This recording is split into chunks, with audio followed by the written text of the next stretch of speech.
Hola, muy buenas tardes a todos, buenas noches en España y donde corresponda. Cordial bienvenida a este inicio del ciclo de conferencias sobre comunicación que ofrece la Asociación de Directivos de Comunicación de la República Dominicana, ASODIRCOM, a los comunicadores y a todas aquellas personas que les interesa el tema, en la República Dominicana, en España, en Iberoamérica en sentido general. Vamos a iniciar este ciclo con un grande de la comunicación, especialmente de la reputación corporativa, el doctor Justo Villafañe, quien nos hablará del relato corporativo hoy. Luego de la exposición del doctor Villafañe, pues tendremos una sesión de preguntas y respuestas, para lo cual les sugerimos usar en el curso de la conferencia el recuadro de preguntas y respuestas que está al pie de la pantalla, y cerraremos esta conferencia con unas informaciones breves sobre las próximas actividades de ASODIRCOM. Y ahora, para dar la formal bienvenida a nombre de nuestra institución y presentar a nuestro expositor, me complace dejarles con el doctor José Mármol, quien es el presidente de ASODIRCOM y además es vicepresidente ejecutivo de Relaciones Públicas y Comunicaciones del Banco Popular. Adelante, señor Mármol. Muchas gracias, Luis Martín. Muy buenas tardes a los directivos de ASODIRCOM, a los colegas, amigos y a todos los que han acudido a nuestra invitación en la tarde de hoy, en la que asistimos de manera virtual, como obviamente lo impone la situación de pandemia en que nos encontramos, al relanzamiento de la Asociación Profesional de Directores de Comunicación de la República Dominicana, ASODIRCOM, fundada en el año 2016, y queríamos hacerlo justamente con un evento relevante y, como ha dicho Luis Martín, con un grande de la comunicación corporativa.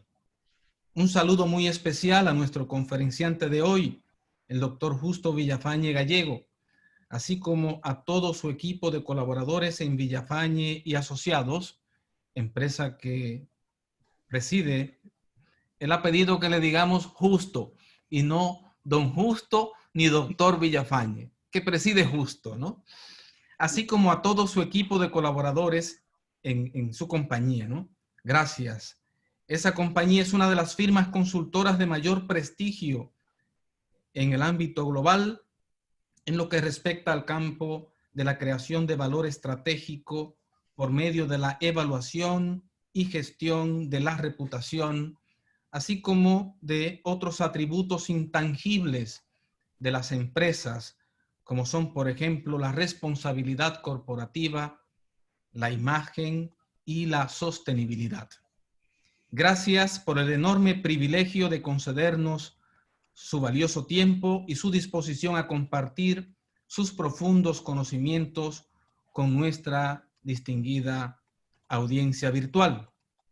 Nos honramos también en saludar a nuestro vocal internacional, Adrián Cordero, quien además de operar entre nosotros como una suerte de dínamo motivador y orientador, funge como cordón umbilical entre los directivos de esta asociación aquí en nuestro país y DIRCOM España. Si bien debemos admitir que por razones ajenas a nuestra voluntad, ASODIRCOM RD ha pasado por un periodo de inactividad, no es menos cierto que en modo alguno ha renunciado a su propósito fundamental, a su misión institucional, que consiste en promover el debate y mover la conciencia en torno a la figura, el papel y la función estratégica transversal de los profesionales de la comunicación y las relaciones públicas en organizaciones privadas y también en organizaciones públicas o instituciones públicas. Una tarea que hacemos descansar en 4 ejes estratégicos, a saber, la gestión responsable de la reputación y la comunicación de la marca, el relacionamiento sistemático con los demás DIRCOM y con los grupos de interés, el conocimiento actualizado del campo profesional y, por último, cuarto, la labor a favor del reconocimiento de la función de la comunicación estratégica y la gestión de intangibles por parte del DIRCOM en las organizaciones y en las empresas. Posicionar la figura del DIRCOM como un ente estratégico cuya labor incide en todos los estamentos de las organizaciones y corporaciones, constituye la visión de esta asociación, lo cual procuramos desarrollar a través de nuestros 4 valores rectores, que son ética, excelencia, compromiso y confianza. Como pueden apreciar, la gestión de intangibles y su conversión en un acto de comunicación es la labor capital del DIRCOM en las organizaciones, y consideramos que existen en el ámbito de la consultoría pocas voces con el peso profesional, la experiencia de campo, la formación teórica, el cultivo académico y la autoridad moral del doctor Justo Villafañe Gallego para tratar este apasionante tema del mundo corporativo e institucional actual. El doctor Villafañe Gallego se doctoró en Ciencias de la Información en la Universidad Complutense de Madrid, en la cual se ha desempeñado como catedrático en las disciplinas de comunicación audiovisual y publicidad, además de director general de la Red de Institutos de Relaciones Internacionales de la Universidad Complutense de Madrid. También forma parte de importantes asociaciones de investigación y de entidades profesionales como el Club Internacional de Prensa, el Instituto de Análisis Intangibles DIRCOM, habiéndose destacado además como vicepresidente de la Asociación para la Comunicación Empresarial e Institucional, como director del Monitor Español de Reputación Corporativa, también presidente del Instituto para el Desarrollo de la Comunicación Aplicada y editor de 5 cuadernos de investigación en comunicación, entre otros. Asimismo, el doctor Villafañe Gallego ha publicado importantes obras, entre las que no podríamos dejar de mencionar Imagen Positiva, La Gestión Profesional de la Imagen Corporativa, Principios de Teoría General de la Imagen, Teoría e Historia de la Imagen, La Buena Empresa y La Buena Reputación. 2 obras que le confieso, doctor Villafañe, que yo obligué a leer a mis colegas en la organización, en el Grupo Popular. Cada uno de ellos tiene ejemplares de esas obras en su despacho. ¿Cuántos subsistieron? No, fue muy buena experiencia, ¿eh? Para Asodricom RD, para su directiva y para toda la República Dominicana, es un honor y un invaluable privilegio escuchar al doctor Villafañe Gallego al hablarnos en el marco de su conferencia titulada El relato corporativo hoy. Bienvenido, doctor Villafañe, querido amigo Justo. Gracias nuevamente por su gentil colaboración junto a su equipo de profesionales, y dejo en sus buenas manos la atención de toda esta audiencia internacional. Adelante, por favor. En fin, buenas tardes, querido doctor Mármol, querido José.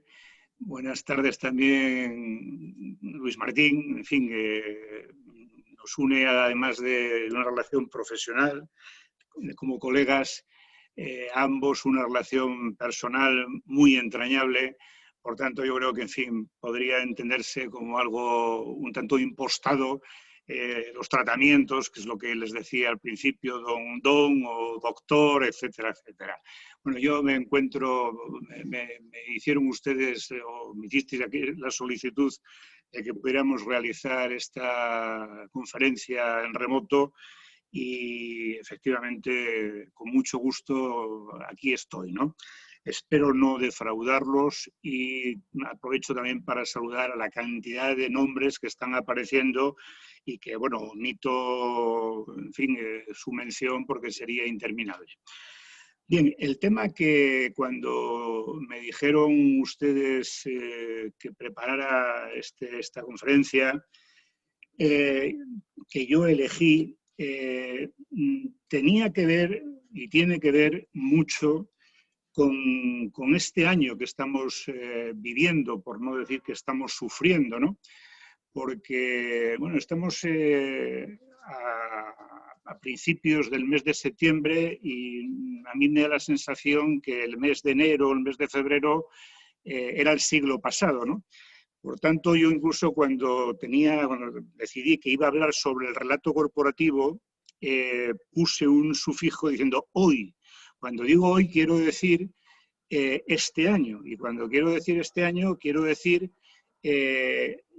también, o me quiero referir a la transformación que ha habido desde antes de la COVID-19 ahora, ¿no? Porque cualquier tema que se aborde en el ámbito de las ciencias sociales o de cualquier otra ciencia, yo creo que tiene o no puede obviar el impacto que ha tenido este suceso, ¿no?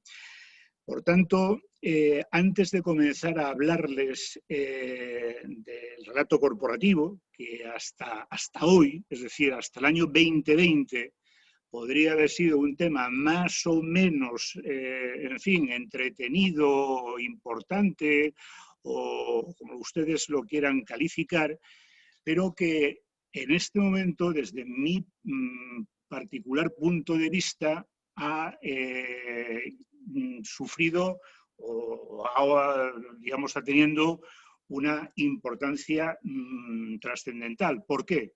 Pues porque hoy las empresas tienen que efectivamente decir de una manera muy sintética, porque vivimos en el mundo que vivimos, pero de una manera no por ello menos clara y menos determinante, tienen que ofrecer una serie de mensajes sobre el significado de lo que es el relato corporativo, es decir, el mensaje que la empresa o que las empresas ofrecen a todos sus grupos de interés. Y me van a permitir que antes de meternos en el relato corporativo propiamente dicho,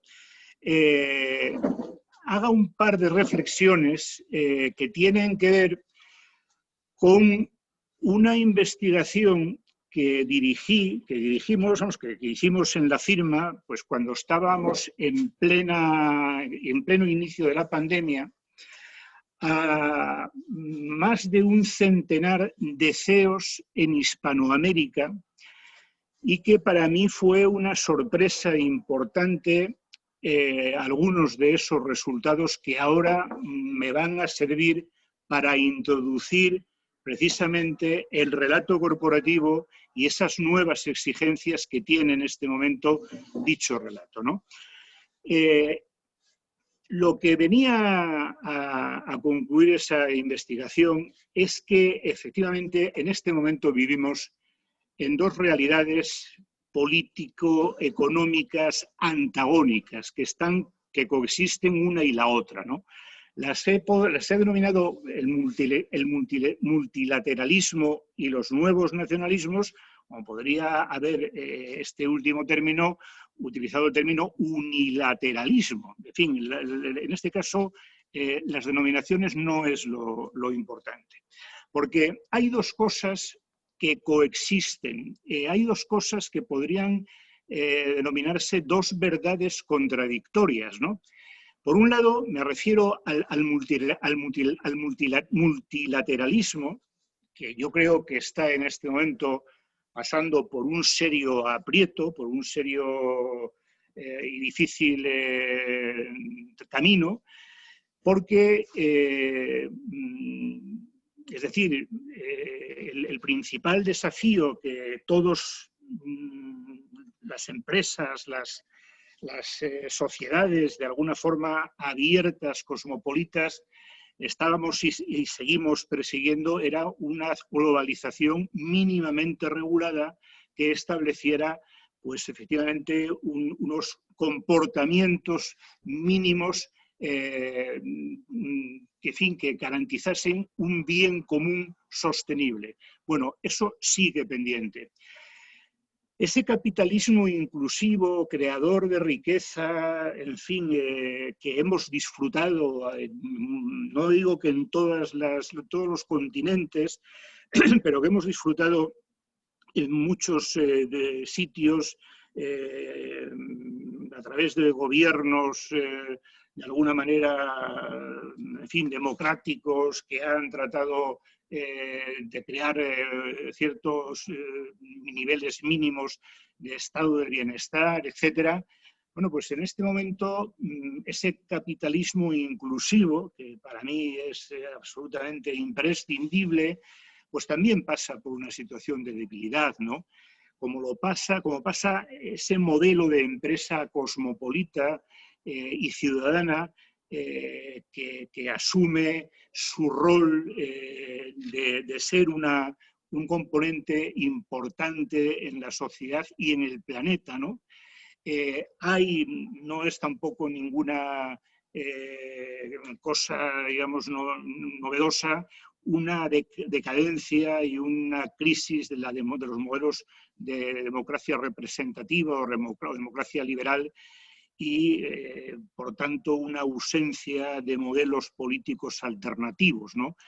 Incluso ya por ir más, centrar el tiro en lo que es el comportamiento de los CEOs y de las grandes compañías, incluso los CEOs que han afirmado en los últimos 2 años cuestiones tan rotundas como lo ha hecho Larry Flynn, el CEO de BlackRock, como lo han hecho los miembros de la Round Table, como lo han hecho muchos CEOs en casi todas las latitudes del planeta, siguen siendo, como digo, acciones insuficientes y que, bueno, no acaban efectivamente de ofrecer una situación que pueda, de alguna forma, en fin, crear nuevas esperanzas, ¿no?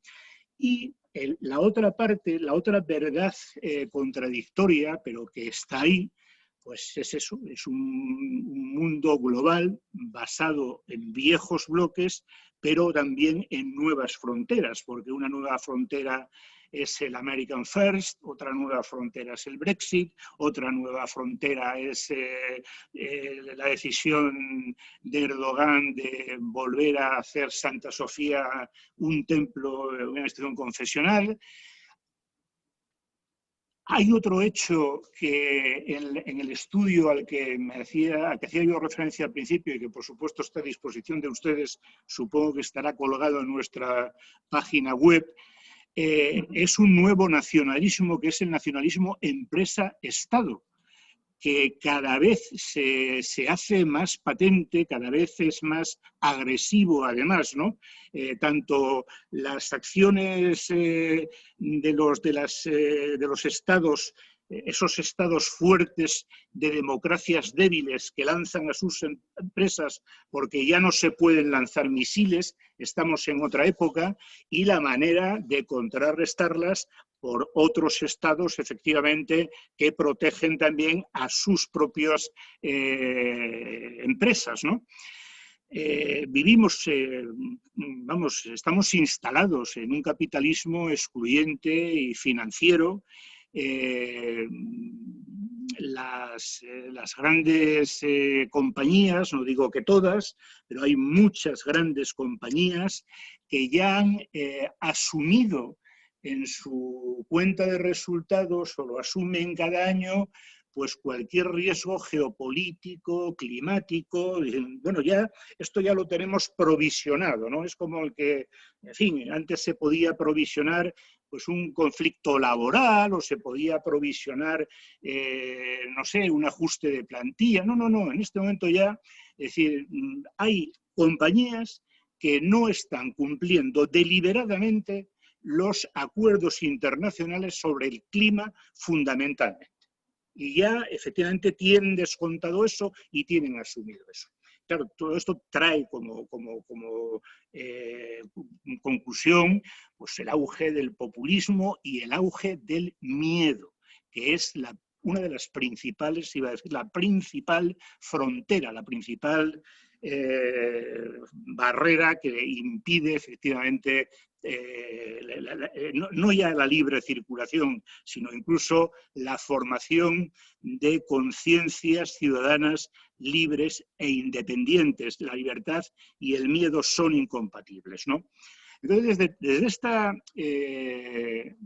esta premisa, o de estas premisas, yo lo que me planteo es, en fin, la empresa, las grandes corporaciones que tantas veces han sido un problema, deben ya definitivamente formar parte de la solución. Esta segunda slide llena de números, no les voy a aburrir, viene también como procede de esa investigación que tiene tan solo 3 meses o 4, y había una buena coincidencia, había un grado de convergencia notable entre los CEOs latinoamericanos y los CEOs ibéricos, ¿no? Tanto en España como en Latinoamérica se estaba de acuerdo, por ejemplo, en el riesgo de que se vaya desarrollando cada vez más ese nacionalismo empresa-Estado al que me he referido, ¿no? Y efectivamente hay que admitirlo. Eso no es nuevo, es decir, Estados Unidos, Europa, Japón, etcétera, lo han venido haciendo y en un momento determinado resulta que les salen desde China, desde India, desde Brasil, desde Rusia, desde Turquía, pues otra especie de misiles de diferente color y, por supuesto, pero, en fin, con la misma intención, ¿no? De utilizar la empresa como una forma de nacionalismo muy radical, ¿no? También estábamos de acuerdo, y ahora ya, y desgraciadamente ya no es la encuesta de Villafañe y Asociados quien lo dice, que eran un poco ingenuas las personas que vaticinaban, o los organismos que vaticinaban, una salida en nube de la crisis. Lo que salía de la empresa a presidentes y CEOs era justamente un periodo hasta llegar a los niveles pre-COVID de entre 3 y 4 años, ¿no? Y otra lamentable conclusión era el creciente darwinismo empresarial, ¿no? Y efectivamente, la capitalización que están teniendo algunas compañías en mercados estratégicos en algunos países, pues efectivamente da alas a esa intervención a veces de los estados mediante mecanismos que efectivamente evitan la competencia. Pero lo que está claro es que esa situación de, por un lado, hay compañías que se han disparado en los mercados financieros y hay otras que tienen una capitalización en este momento ridícula, ¿no? Había 3 visiones sobre cómo actuar en una situación, digamos, post-COVID, ¿no? Por parte de los CEOs. ¿Cuál debía ser la respuesta de los CEOs, ¿no? Ahí tienen los porcentajes globales. La primera idea era tener un protagonismo hacia el interior. Es decir, yo lo denominaría una visión endógena basada en decir, bueno, vamos a cohesionarnos internamente porque esta sería la mejor forma de poder fortalecernos y salir al exterior y en 2 años, 3 años recuperar nuestras posiciones. Era mayoritaria en América Latina, porque en España había la segunda de los tipos de liderazgo o la segunda, digamos, asunción de cuál debería ser el rol del CEO era lo que yo he denominado el de la empresa ciudadana, ¿no? El líder asume el rol de la responsabilidad de la empresa con la sociedad en todo momento, pero por supuesto y de manera inexcusable en situaciones de crisis en las que no puede ni debe dejar de intervenir. Aquí era superior a ese 32,8%, pero efectivamente en el global era la segunda. Y había una tercera donde decía, bueno, hay que intensificar el diálogo multi-stakeholder, ¿no?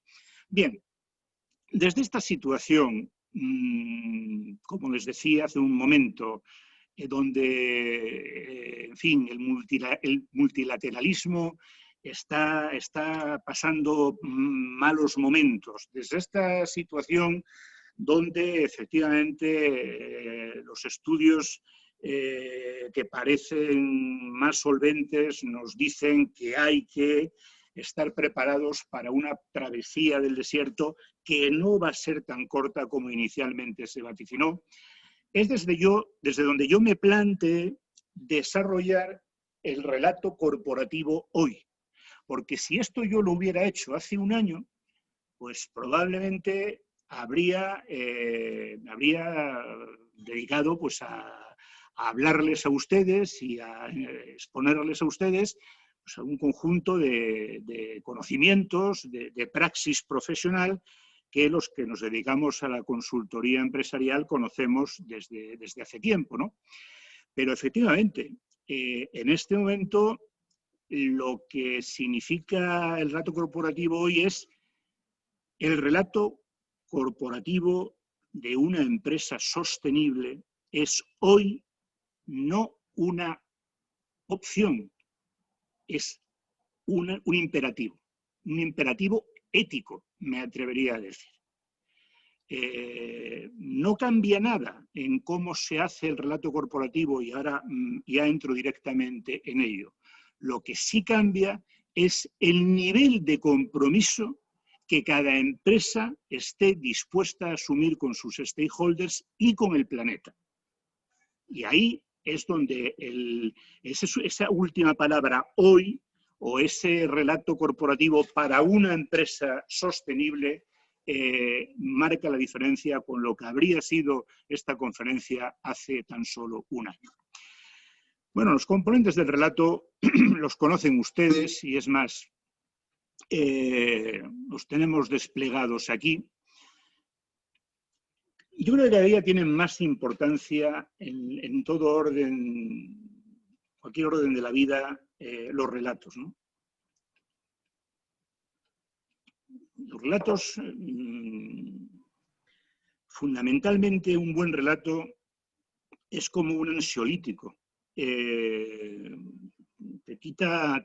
A mí al menos me quita ansiedad, ¿no? Cuando uno, en fin, no sabe explicar algo o cuando a uno le cuentan algo mal explicado, en fin, a mí eso me pone una situación, como les digo, de una cierta ansiedad, ¿no?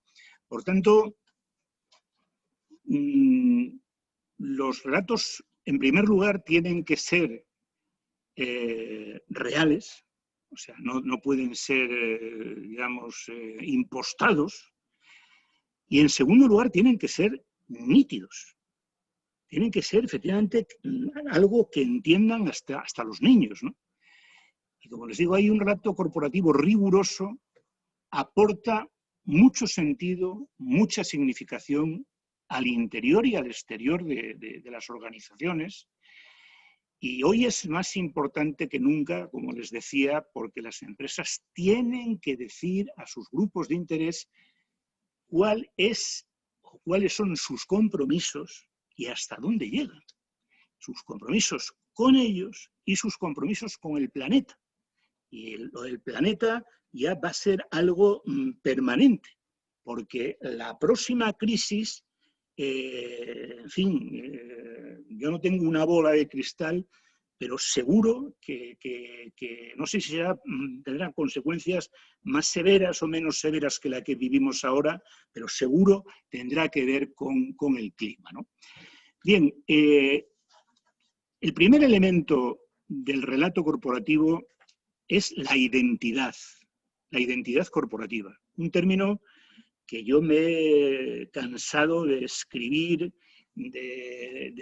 sobre todo en la universidad, de reiterar, en fin, de explicar, y siempre recurro a la misma metáfora, es decir, las empresas tienen una identidad como la tenemos las personas.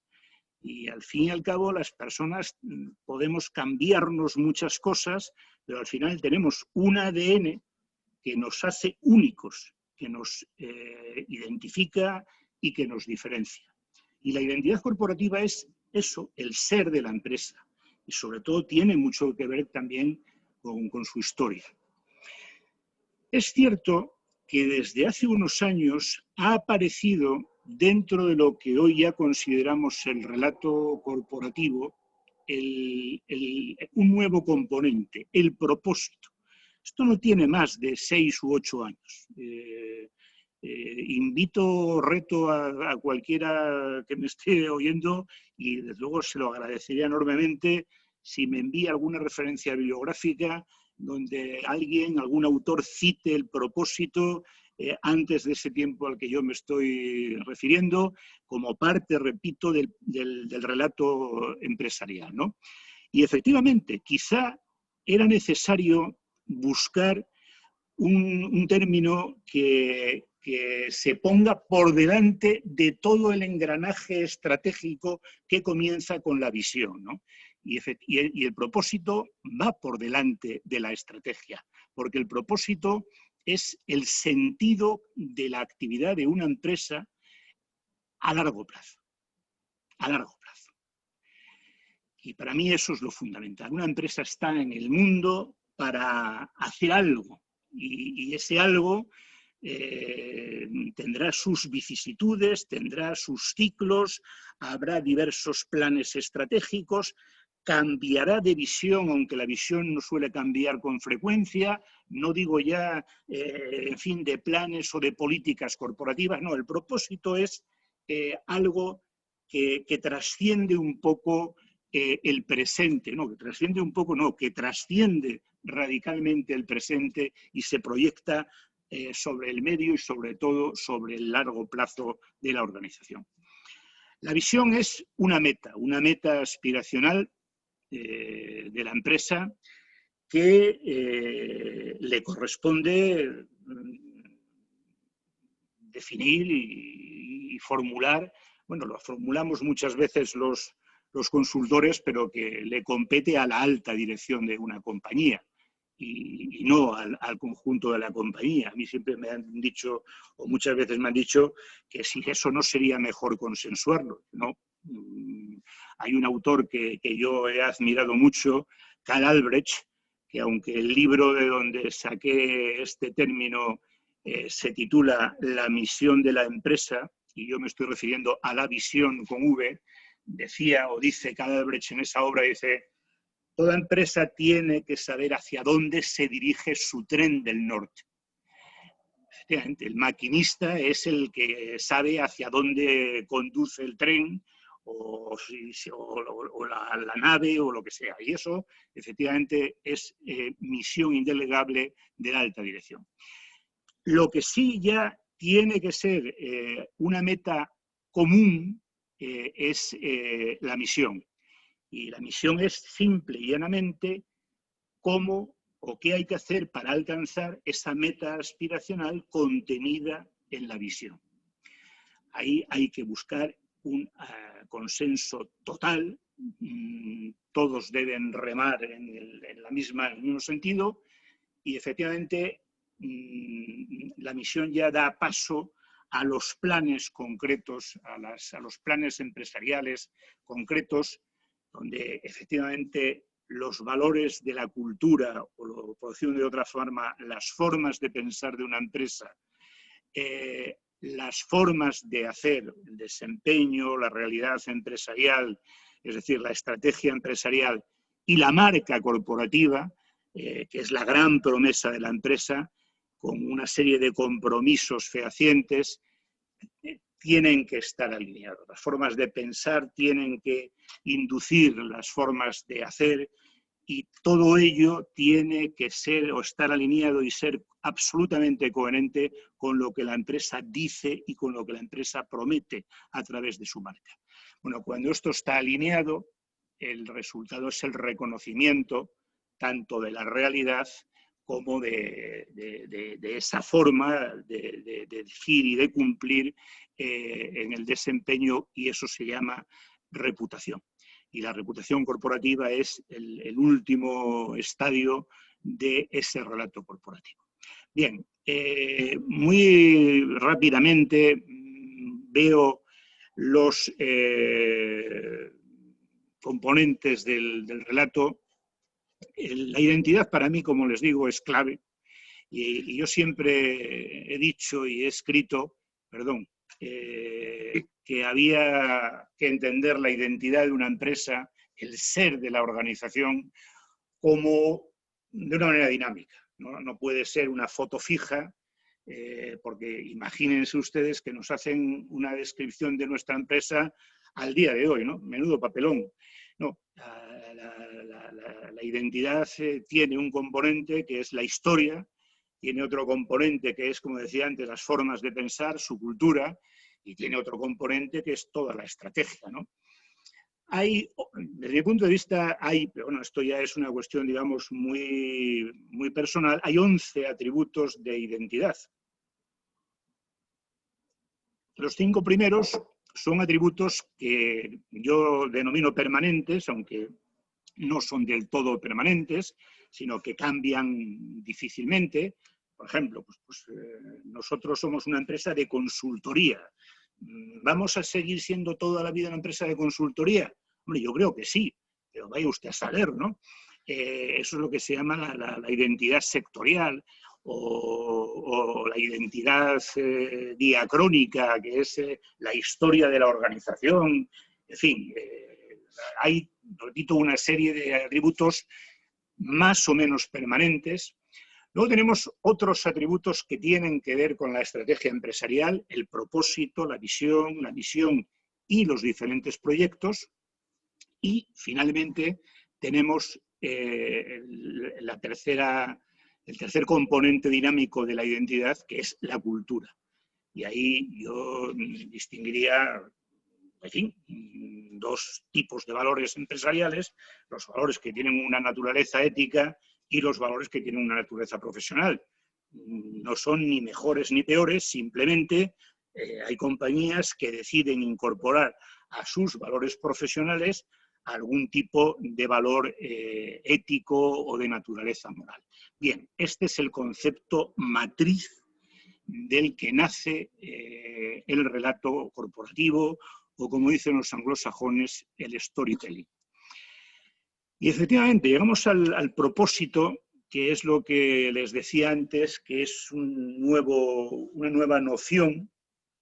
Les doy una cita ahí. Voy a ver si puedo mover esta foto un poquito. No. Mueve esta foto para acá.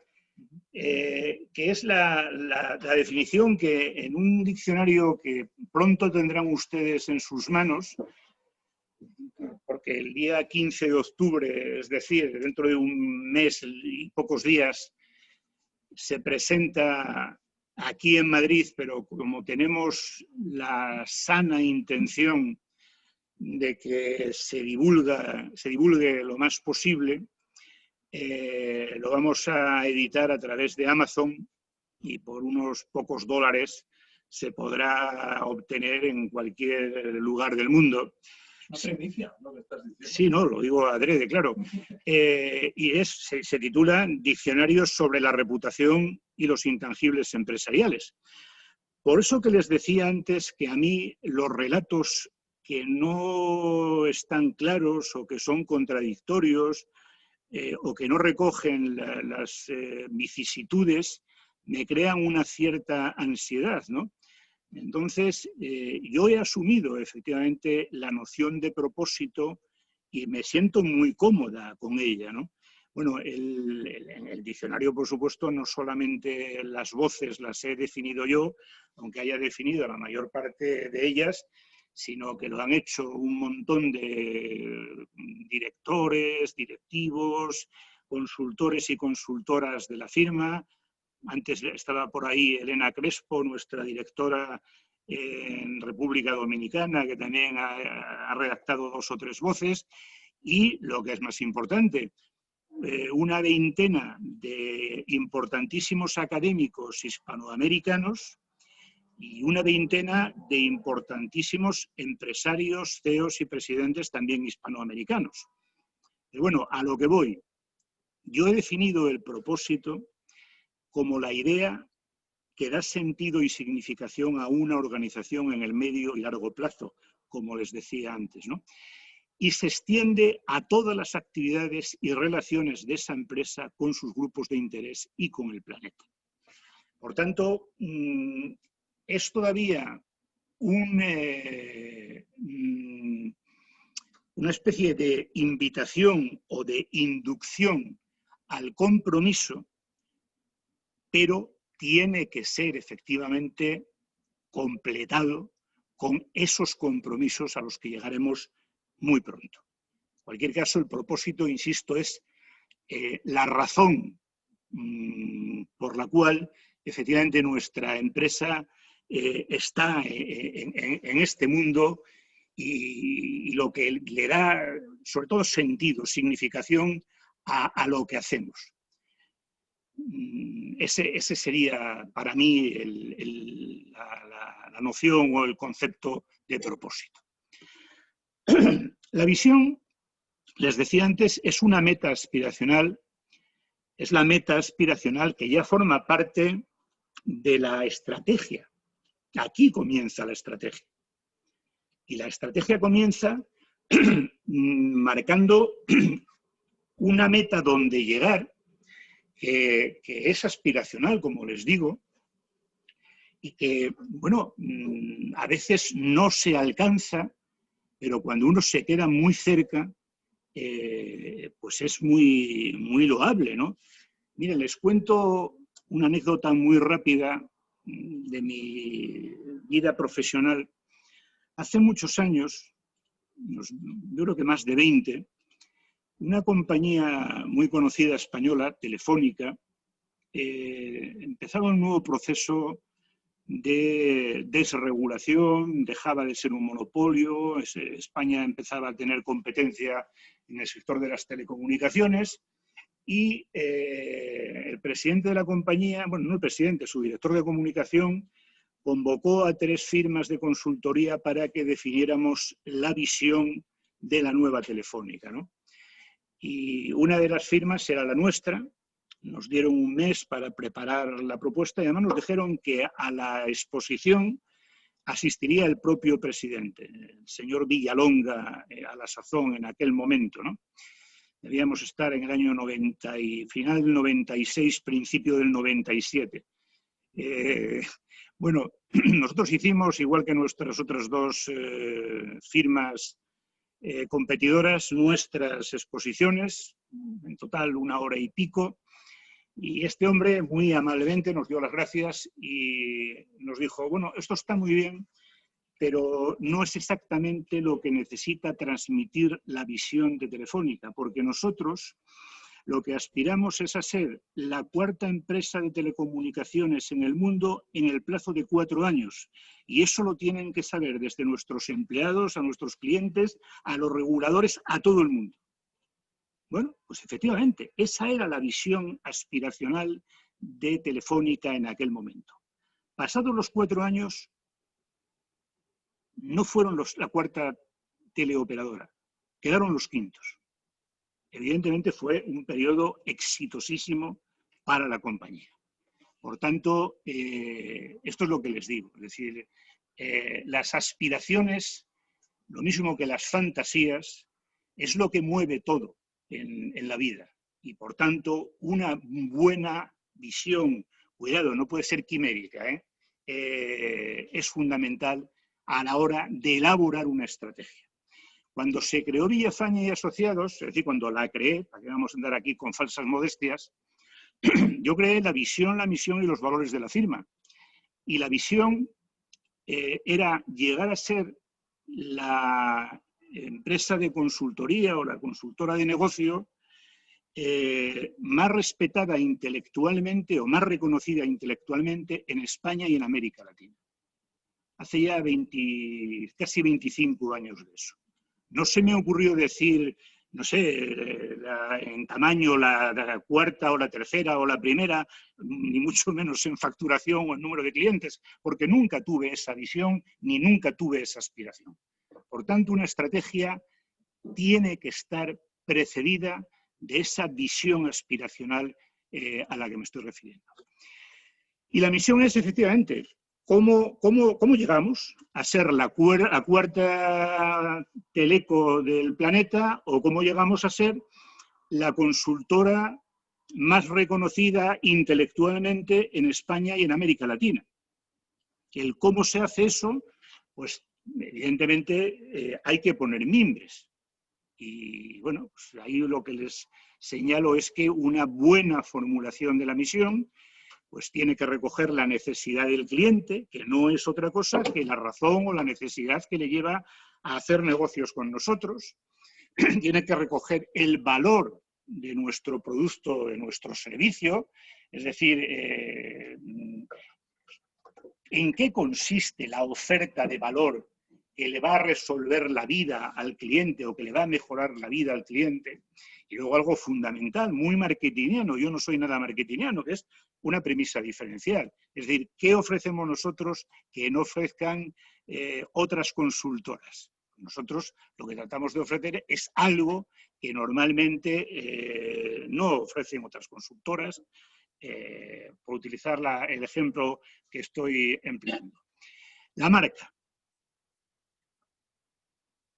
La marca, les decía antes, es el gran compromiso corporativo, ¿no?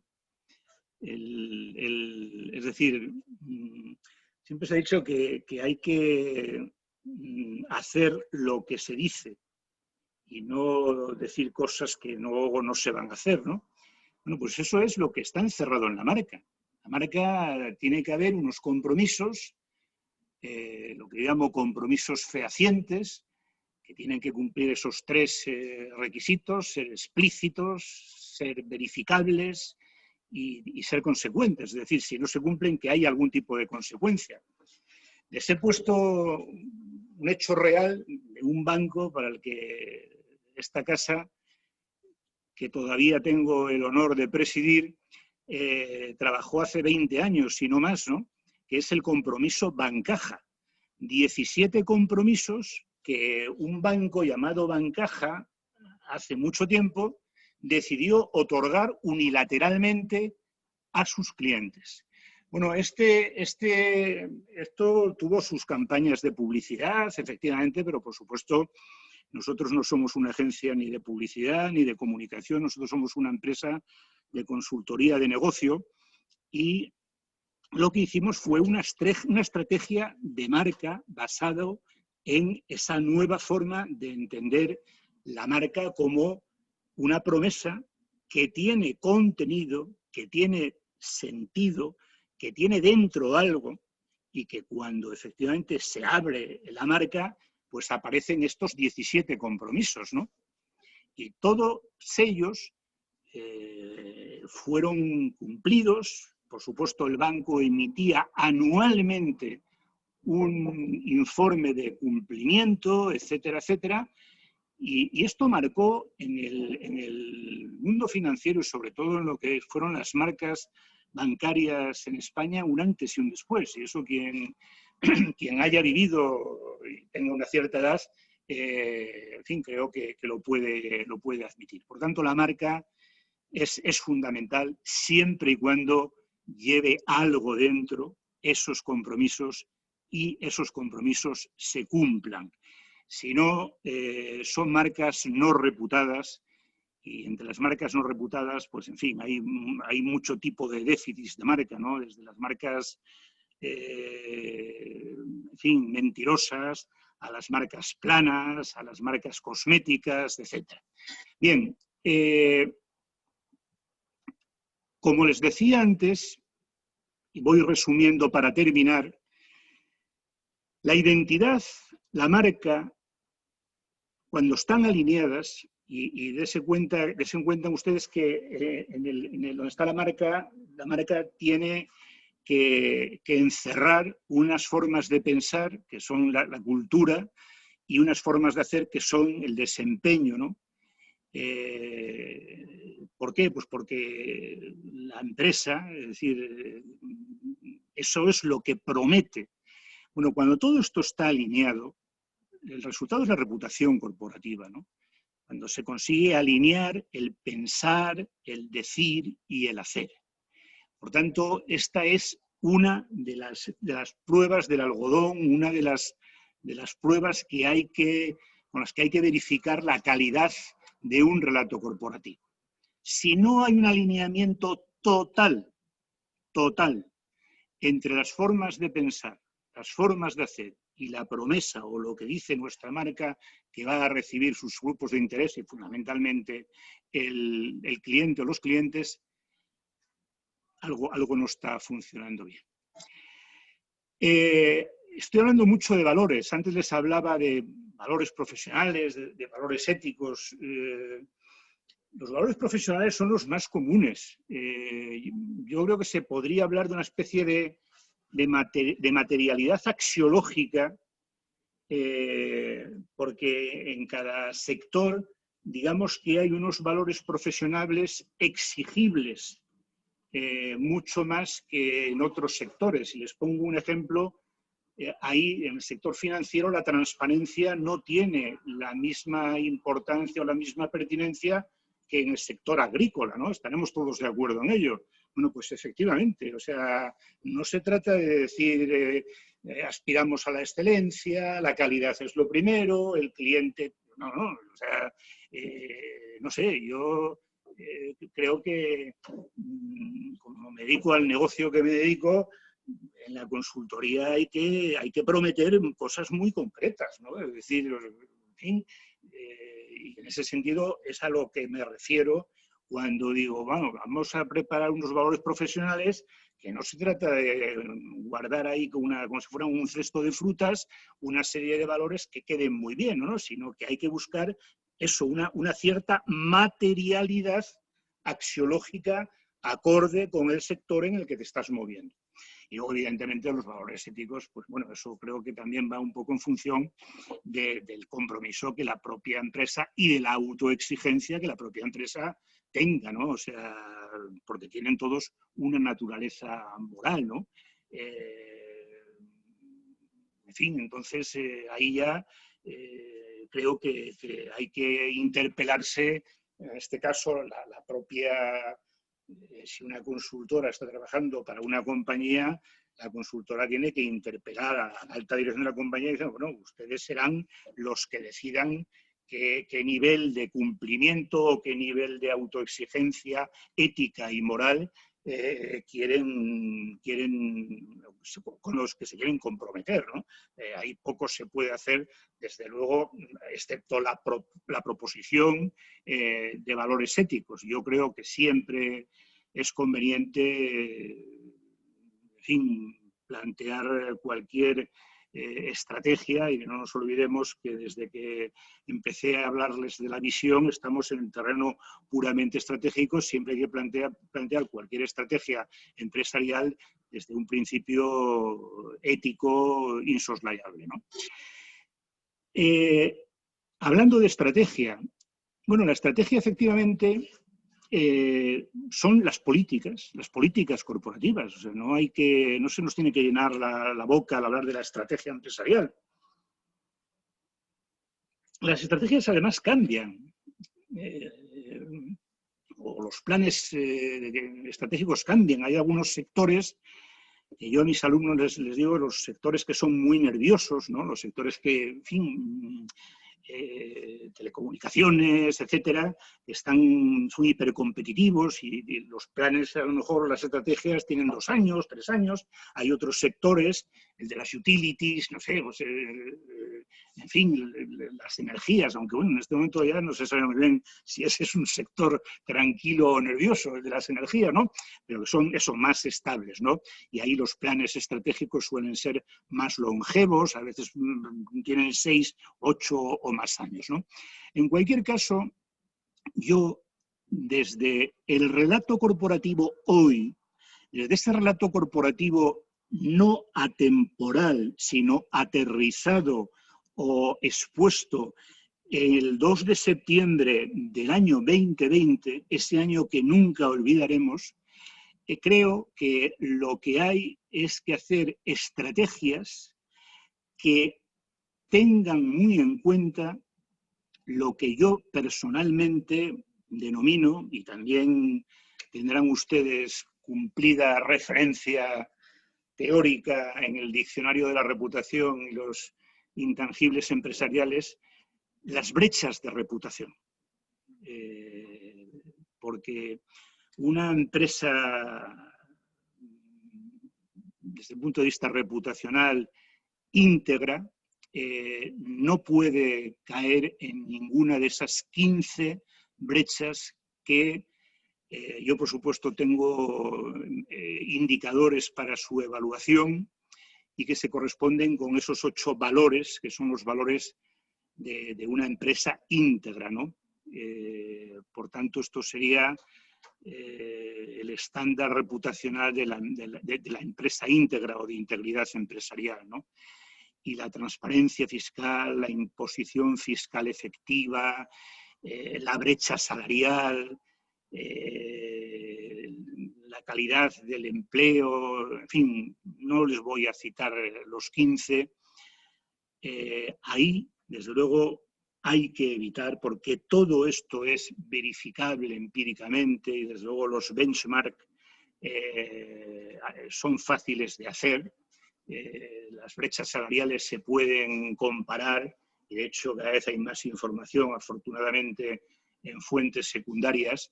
Es decir, ¿cuánto puede ser desde un planteamiento de una empresa reputacionalmente íntegra la diferencia entre el salario promedio de un CEO y el salario promedio de su plantilla? Yo cuando hablo en público de esto y empiezan a levantar la mano y empiezan a decirme 10 veces, 15 veces, 20 veces, yo les digo, miren, desde el planteamiento que yo mantengo, todo lo que sea inferior a un múltiplo de 100 entraría dentro de lo que es ese estándar reputacional de integridad empresarial. Hay compañías, y vamos, no es momento ahora de citar y sobre todo de sacar los colores de nadie, en el que esa brecha salarial llega a los 1.700. Es decir, que si el promedio, no hablo de la media salarial, el promedio, es decir, el sueldo más común, si el promedio son $25.000, hay un CEO en esa empresa que cobra $25.000 por 1.700. Por tanto, eso es una brecha salarial no íntegra. Por tanto, hay que tener efectivamente unos estándares que la propia empresa decidirá cuando decida construir su relato corporativo. Por eso les decía antes que un relato corporativo no es eso para poner en la web, no, un relato corporativo es decir, yo me comprometo como empresa a todo esto y no dejo nada fuera. Y eso es lo que finalmente nos llega o nos lleva a ser una empresa con reputación, una empresa preferida por la gente para trabajar en ella, por los clientes para comprar, por los inversores para invertir, incluso por las comunidades para tenerla como vecino porque trae prosperidad. Eso es la reputación, ¿no? Y bueno, en fin, yo ya he popularizado el famoso binomio reputacional, pero es que es así. Es decir, la reputación no es lo mismo que la imagen, la reputación no se basa en percepciones, como dice mucha gente, o bueno, decía, ahora ya no se atreve, la reputación es la realidad o el desempeño o el comportamiento, llámenlo ustedes como quieran, más el reconocimiento de sus stakeholders en la medida en que sean satisfechas sus expectativas. Y efectivamente hay una última cosa, y con esto termino, porque estoy dirigiéndome fundamentalmente, me estoy dirigiendo a más gente y a todo el mundo le agradezco que hayan soportado estoicamente esta casi una hora de monólogo, ¿no? Pero me dedico fundamentalmente a las personas, a los miembros de ASODIRCON, que trabajan todos los días en comunicación y que, mira, bueno, ¿y la comunicación qué papel tiene en la reputación corporativa? Y yo siempre les digo lo mismo, la comunicación ni quita ni pone reputación. Sin embargo, es muy importante para poner en valor la reputación que se tiene, tanto en valor económico como en valor relacional. Porque una empresa puede hacer las cosas muy bien, pero como no sea reconocida esa bonanza en su comportamiento, pues no va a hacer las cosas mal, no, las seguirá haciendo bien. Lo que ocurre es que no tendrá un premium price, no tendrá esa capacidad de atracción de una serie de grupos de interés cada vez más importantes para las empresas a los que yo me refería hace un instante. Es lo que se llama o se denomina en el argot de la teoría de la reputación corporativa el síndrome de Van Gogh. Tú haces las cosas muy bien, pero no generas el valor suficiente. Y bueno, queridos José, Luis Martín y todas las personas que estáis en este momento, en fin, conectadas, ha sido un placer y bueno, pues estoy a vuestra disposición para lo que queráis, en fin, plantear, disentir. Yo admiro mucho y defiendo mucho el disenso y, por tanto, a vuestra disposición. Luis Martín. Muchas gracias al doctor Justo Villafañe por esta brillante conferencia sobre el relato corporativo. Realmente, Justo, le agradecemos muy sinceramente compartir con todos nosotros pues sus conocimientos y su gran experiencia. Aprovechamos para saludar a los más de 200 participantes que han seguido esta conferencia del doctor Villafañe desde Perú, México, Argentina, Ecuador, España, Colombia y naturalmente República Dominicana. Muchos piropos para usted, don Justo. Muchas gracias. Espero que sean de las damas, ¿no? Sí, que no hay ninguno que lo pueda sonrojar, casi, bordean. Pero se refieren básicamente a su vasto conocimiento y a su gran experiencia. Y tenemos algunas preguntas. Carlos Bonilla, de México, sí, le pregunta, ¿en qué medida cambia el propósito de las empresas en una situación contingente, como la pandemia, que modifica radicalmente las condiciones del entorno? Bueno, en primer lugar, un abrazo fraternal a mi amigo y colega y socio, Carlos Bonilla. Y, querido Carlos, es muy pertinente tu pregunta. Si el propósito está bien formulado, tendría que soportar la presión de una situación como la que estamos sufriendo en estos momentos. Es un poco como la presión que tienen los sumergibles, los submarinos, ¿no? Es decir, que por debajo de tantos metros pues pueden empezar a saltar hasta los tornillos, ¿no? Si está bien planteado el propósito, no debería por qué cambiarse. Lo que habrá que cambiar es lo que viene detrás, es decir, las estrategias.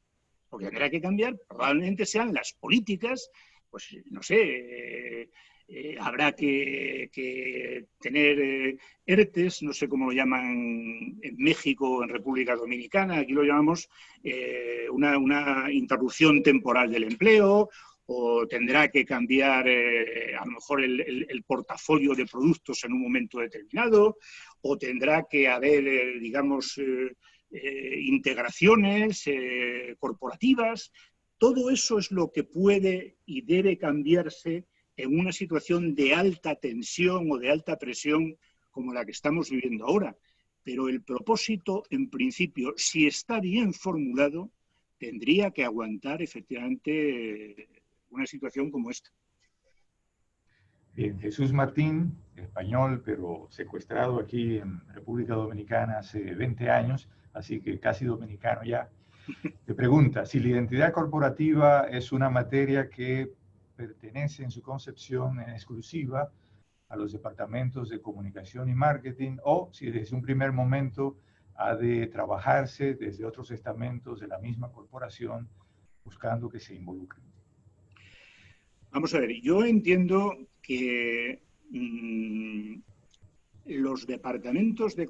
En primer lugar, querido Jesús, supongo que me planteas esta pregunta pues porque te sucederá lo que me sucedió a mí hace ya 20 o 30 años, y es que el término comunicación a mí se me quedó muy estrecho, era muy poco manejable, para, sobre todo desde que llegó este siglo, cuando aparecieron con fuerza los intangibles, etcétera. En fin, yo recuerdo hablar con colegas, incluso en congresos internacionales, ¿no? Tendríamos que buscar una denominación alternativa al concepto de comunicación. Bueno, yo creo que al final todos hemos asumido que las direcciones de comunicación, que ya están efectivamente donde siempre tuvieron que estar, es decir, en la primera línea, si efectivamente no es un órgano de staff dependiendo del CEO, en la primera línea ejecutiva, con los otros directores de las otras políticas, y en ese sentido, todo lo que tiene que ver con lo que hoy yo he denominado los componentes del relato corporativo, tienen que ser función de esa dirección de comunicación. ¿Qué ocurre? Que yo al mismo tiempo soy partidario de las direcciones de comunicación pequeñas, de las direcciones de comunicación que tengan mucho músculo y poca grasa. Porque una de las cuestiones más importantes de un buen director de comunicación, desde mi punto de vista, y llevo llevo 30 años trabajando para directores de comunicación y para CEOs, es efectivamente la transversalidad. Entonces, efectivamente, esa transversalidad exige que lo gestione la identidad corporativa, la gestione la dirección de comunicación, pero no la patrimonialice, que es otro de los peligros en los que se puede caer. Porque si recordamos la noción que yo daba antes de identidad corporativa, decía, solamente se puede entender en un plano dinámico, en tres planos, ¿no? La historia es la que es. O sea, esta casa tiene 23 años de vida y ha pasado por las vicisitudes que haya pasado. La cultura. Bueno, aquí se imprimieron una serie de valores, pero han pasado directores, etcétera, etcétera, y han dejado también su pozo, y me parece que eso es lo correcto. Y tercero, la estrategia o el proyecto empresarial, que eso evidentemente lo decide cada comité de dirección o cada CEO. En ese sentido, la identidad nunca puede ser efectivamente patrimonio de una dirección de comunicación. Eso sí, quien tiene que gestionar la identidad corporativa es efectivamente la dirección de comunicación. Petronila Polanco le pregunta sus sugerencias, pide sus sugerencias para un director de comunicación de una institución gubernamental para fortalecer la reputación de esa institución oficial. El tema de la reputación institucional, Petronila, es un tema que a mí personalmente cada vez me interesa más. Y de hecho, en fin, no estoy haciendo propaganda excesiva del diccionario famoso, pero ahí hemos contado con auténticos especialistas precisamente en reputación institucional, porque, claro, hay una diferencia muy notable, ¿no? Aunque las metodologías sean las mismas, la reputación institucional, la identidad de las instituciones, a diferencia de la identidad de las empresas, tiene diferencias insoslayables. Y una de esas diferencias insoslayables es, varias diferencias insoslayables, por ejemplo, la coexistencia entre ciertas competencias técnicas y ciertas competencias políticas, que no tienen efectivamente que estar alineadas, ¿no? O el hecho del cortoplacismo. O sea, que en el mundo de la empresa de titularidad privada, ahora, y está muy bien que se critique el cortoplacismo, pero claro, en la institución pública el cortoplacismo viene dado por naturaleza, digamos, democrática o electiva, ¿no? Es decir, cada 4 años, cada 5 años, cada 6 años hay unas elecciones, ¿no? Por tanto, yo lo que creo es que en las instituciones hay una serie de valores, como la transparencia, como la accesibilidad, que tienen que ser, vamos, no subrayados, sino recordados todos los días antes de llegar al despacho y ponerse a trabajar, ¿no? Digamos, sobre esto hay mucha doctrina ya, afortunadamente, y bueno, y ya le digo, es un tema muy, muy importante. De hecho, en los países, aquí en España tenemos el INAP, el Instituto Nacional de Administración Pública, que es un instituto que, entre otras cosas, forma a responsables de comunicación institucional, pero hay el centro, digamos, de referencia mundial, es la ENA francesa, que también trabaja, tiene una línea de trabajo en esta misma dirección, que es la comunicación institucional, ¿no? Pregunta de Evelyn Rojas. En este momento de crisis de economía, de salud y demás aspectos, ¿cómo la pequeña empresa debe gestionar su reputación ante la casi real amenaza de que desaparezca? Pues sí, efectivamente, es complicado, pero lo primero, Evelyn, es hacer lo que sea para que no desaparezca. Y eso, yo te digo que también me tendrías que precisar, no sé, el tamaño, la dimensión, factores como facturación, etcétera, el sector, para hacer un diagnóstico menos, digamos, generalista del que te voy a hacer, ¿no? Porque, si, en fin, está claro que lo primero es garantizar la sostenibilidad económica y la viabilidad de la empresa. O sea, por ejemplo, aquí en España, pues afortunadamente el gobierno está dando mucho dinero en créditos al 1,5% a través del Instituto de Crédito Oficial, que es un organismo público, precisamente para las pequeñas y medianas empresas, para garantizar ¿qué? La liquidez. Porque la mayor parte de las empresas que quebraron en el mundo con la crisis anterior, la crisis de la subprime, la de 2008, fue un problema de liquidez. O sea, no un problema de que no tuvieran un buen modelo de negocio. Por tanto, lo primero no es una cuestión que podamos resolver los consultores de negocio, pero vamos, hay que sacar dinero de debajo de las piedras, ¿no? A partir de ahí, yo creo que lo que hay es que seguir trabajando de la misma forma, que no vais a tener las posibilidades de contratar, como tienen empresas más grandes, consultores de negocio, etcétera.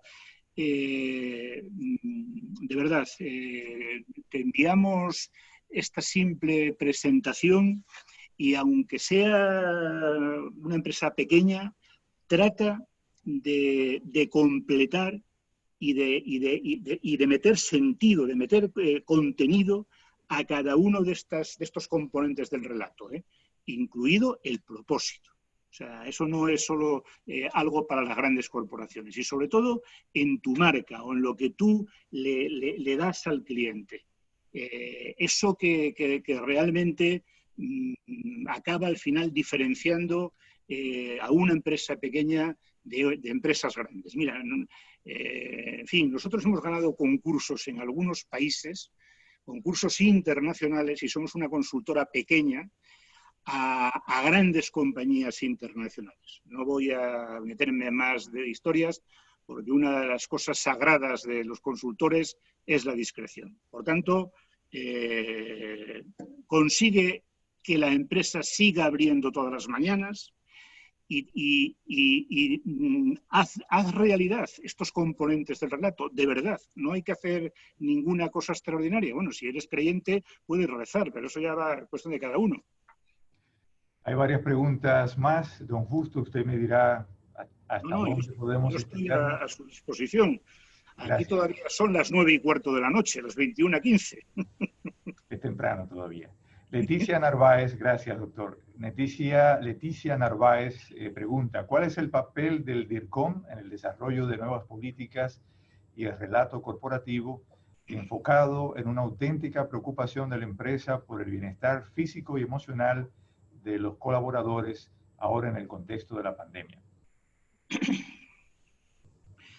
Bueno, pues hombre, yo creo que el papel del director de comunicación, en este caso, no es el más importante, pero bueno, si el director de comunicación tiene la posición que yo decía hace unos minutos que debe tener y que de hecho tiene en todas las corporaciones importantes, es un miembro del comité ejecutivo o directivo, lo que está claro es que evidentemente tiene que defender la posición que consiste en armonizar los intereses y sobre todo la sostenibilidad de la empresa con los derechos de los trabajadores. El teletrabajo era algo muy anhelado hasta que se convirtió en una obligación. Y eso supongo que todos ustedes que han estado, no sé si más o menos confinados como nosotros, pero bueno, a mí en un momento determinado hubiera dado algo por ir a trabajar a la oficina, ¿no? Yo creo que el teletrabajo se va a autorregular y en ese sentido lo que el director de comunicación, si es función suya, el tema de los recursos humanos y de la comunicación interna, aunque no es lo mismo, los recursos humanos tienen normalmente otro responsable, pero en cualquier caso sería el de armonizar esas dos misiones, ¿no? La misión de la empresa de mantener por encima de cualquier cosa la sostenibilidad de la empresa y evidentemente la seguridad y el bienestar emocional de los colaboradores, ¿no? Porque efectivamente no es muy sano estar sin salir de casa 90 días, eso es obvio, ¿no? Bien, dos preguntas más y terminaremos. Chanif Castillo le pregunta, ¿qué importancia cobra el relato corporativo hoy? ¿Qué se necesita para dejar de ver el compromiso como aquello que se cuelga en la pared y que nuestros líderes empiecen a comprenderlo como esa responsabilidad de todos los actores de la organización? Mira, Chani, esa es la pregunta del millón, como decimos aquí, ¿no? Efectivamente, eso es lo decisivo. Es decir, que los líderes estén un día sentados aquí y a mí o a quien sea, al fin y al cabo, escuchen, porque además, si un día me traen ustedes a sus CEOs, yo les prometo que yo les traigo evidencias empíricas del 90% de lo que hoy he dicho. ¿De acuerdo? Y les traigo evidencias empíricas de cómo una empresa con buena reputación tiene un impacto positivo en los resultados económicos.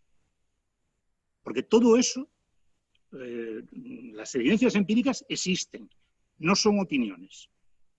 Ahora, yo que, como decía antes, llevo 30 años trabajando con directores, directoras de comunicación y con CEOs,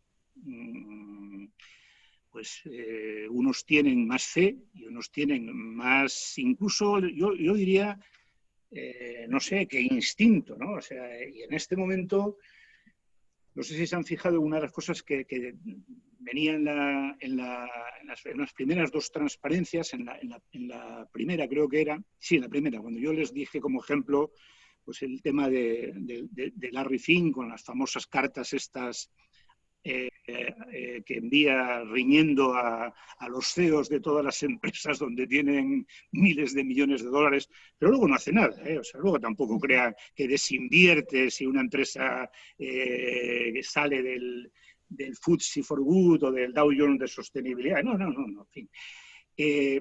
El asunto es simplemente que realmente lo crean. Y de la misma manera que les digo que este es el problema, que muchos presidentes consideran esto algo deseable pero no imprescindible, yo estoy viendo transformaciones literalmente milagrosas. En fin, no me gusta dar nombres ni siquiera en lo positivo. Pero aquí en España, durante el COVID, todas las empresas importantes se movilizaron. Pero hubo movilizaciones que tuvieron más credibilidad. ¿Por qué? Pues porque los CEOs, en este caso, sobre todo estoy pensando en una mujer, que es muy importante en la empresa que preside y que dirige, hizo cosas que realmente tenían sentido. Entonces, yo distingo casi a 1 kilómetro los relatos corporativos que son anecdóticos, que son pura, en fin, prosa, además en fin, con mal estilo, ¿no? O sea, retórica, de los que realmente están en el camino, están en el advance, ¿no? Es decir, que eso sería lo que tendría que hacer cualquier empresa, en fin, en estos momentos. Es decir, bueno, nosotros vamos a comenzar a progresar, vamos a comenzar a adoptar compromisos con nuestros grupos de interés y con el planeta. Y además vamos a comprometernos a comunicar anualmente, de la misma manera que comunicamos la cuenta de resultados, esos compromisos, cómo va, ¿no? O sea, en fin, Chani, yo para eso no tengo recetas. Si los líderes no creen que efectivamente, como decía mi admiradísimo Amartya Sen, Premio Nobel de Economía del año, creo que 97-98. Él tiene una frase genial, dice, las buenas empresas hacen buenas sociedades. Si alguien no cree en cosas como esa, pues evidentemente, por mucho que hablemos del relato hoy, que no es un relato atemporal, no vamos a progresar, no va a progresar la sociedad. Es más, insisto que hay empresas que provisionan las catástrofes. Bien, finalmente, doctor Néstor Esteves pregunta, el enfoque sobre el que usted ha hablado del multilateralismo y los nuevos nacionalismos podría parecer más apropiado para la gran empresa. ¿Cómo hacer que también asuma esto la mediana y pequeña empresa? Yo soy, vamos, socio de una pequeña empresa, o sea, por lo tanto no hace falta ser Larry Flynn, ni mucho menos, ¿no? Yo creo que esto es una cuestión de principios, es una cuestión de principios. Es decir, yo creo mucho en un concepto que es el cosmopolitismo empresarial. Y el cosmopolitismo empresarial, en el mundo de la empresa, tiene sus comportamientos. No estamos hablando aquí de la historia del cosmopolitismo, porque eso viene de la Grecia clásica y se sigue publicando libros sobre cosmopolitismo. Cosmopolitismo empresarial significa que tú vas a un país y pones al frente de tu empresa, vamos, a no ser que no encuentres la persona adecuada, pues a un CEO o una CEA o un director, una directora del país. Y trasladas la mayor parte de las decisiones a ese país. Y tienes los mismos estándares en cualquier política en ese país que en el país donde está la matriz. Eso es cosmopolitismo empresarial. Y ahí no hay tamaño. ¿Qué ocurre? Que las empresas pequeñas están menos internacionalizadas. Esa es la diferencia. Pero por lo demás, lo que es el multilateralismo y lo que es eso que yo llamo los nuevos nacionalismos, incluso empresariales, eso son efectivamente una cuestión de principios. Hay gente que cree en un capitalismo sano, en un capitalismo inclusivo, en un capitalismo de progreso. Y hay gente que no cree en eso, que cree en el cortoplacismo y en hacerse multimillonario en el menor tiempo posible. Y además, la desigualdad va en aumento y es directamente proporcional al grado, digamos, de desarrollo de ese capitalismo de casino y de ese capitalismo excluyente, que es al que antes me refería en el bloque de los nuevos nacionalismos, ¿no? Es una cuestión de principios, de valores, vaya. Muchas gracias, doctor Villafañe. Muchísimas gracias a todos por sus preguntas. Les informamos que podrán descargar la presentación del doctor Villafañe desde el sitio web de Villafañe y Asociados. Y además, a SODIRCOM, a través de su secretaría, se las hará llegar vía correo electrónico, así como el enlace al video, por si desean verlo de nuevo o compartirlo con otros colegas. Vamos a cerrar esta conferencia con unas informaciones de Gloria Zacarías, de la directiva de ASODIRCON, acerca de las próximas actividades de nuestra institución. Gloria. Buenas tardes a todos. Bueno, en representación de ASODIRCON, primero quiero agradecer la participación. Gracias por unirse a esta plataforma de intercambio de conocimiento y relacionamiento. Agradecer también de manera especial a todo el equipo de Villafañe y Asociados y a Robusto, obviamente, por su receptividad y también por su eficiente gestión en la organización de este encuentro, así como todos los miembros de la Junta Directiva de ASODIRCON, por el entusiasmo mostrado y la colaboración para la reactivación de esta asociación. De verdad que ha sido bueno contar con todos y poder retomar este camino con nuevos bríos. Queremos aprovechar el espacio para invitarles a que continuemos en contacto a través de nuestras redes sociales, en Instagram y Facebook, @ASODIRCON, y a través de nuestra página web, www.asodircon.org. Nosotros nos vamos a mantener informando a través de estos canales acerca de los planes de la asociación y sobre nuestras próximas actividades, que como primicia les comento que tendremos 2 conferencias virtuales en el periodo comprendido entre septiembre y diciembre de este año, donde abordaremos otras tendencias de la comunicación corporativa que entendemos que serán de muchísimo interés. Así que espero que continuemos compartiendo a través de este y otros espacios. Hasta pronto. Bien, muchas gracias a todos. Otra vez, muchas gracias al doctor Justo Villafañe y al doctor José Mármol. Que pasen todos buenas tardes, buenas noches. Adiós, adiós. Gusto. Gracias, don Justo. Gracias, Luis Martín. Gracias a ti, José. Ay, Adiós, Gloria. Gracias. ay, hasta pronto.